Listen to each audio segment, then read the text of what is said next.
Sekarang lihat cara salatnya Sayyidah Aisyah saat duha. Duha itu salat fardu atau salat sunnah? Perhatikan kesaksian dari keponakan beliau.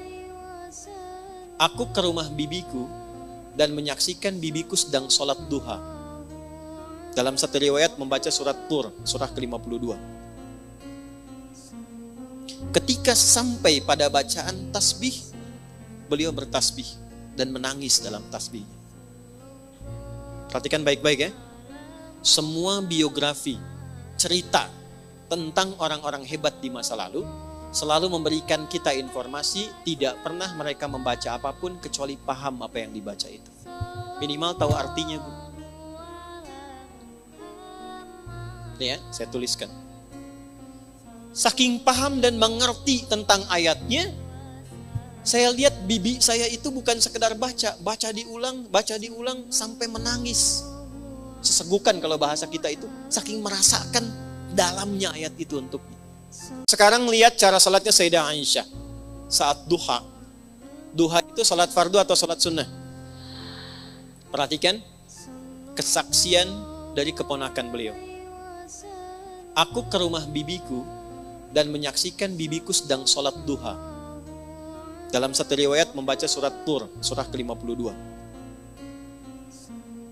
Ketika sampai pada bacaan tasbih, beliau bertasbih dan menangis dalam tasbihnya. Perhatikan baik-baik ya.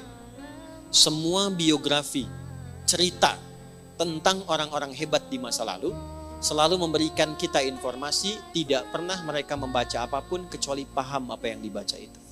Minimal tahu artinya, Bu. Nih ya, saya tuliskan. Saking paham dan mengerti tentang ayatnya, saya lihat bibi saya itu bukan sekedar baca diulang sampai menangis. Sesegukan kalau bahasa kita itu, saking merasakan dalamnya ayat itu untuknya. Sekarang lihat cara salatnya Sayyidah Aisyah saat duha. Duha itu salat fardu atau salat sunnah? Perhatikan kesaksian dari keponakan beliau. Aku ke rumah bibiku dan menyaksikan bibiku sedang salat duha. Dalam satu riwayat membaca surat Tur, surah ke-52.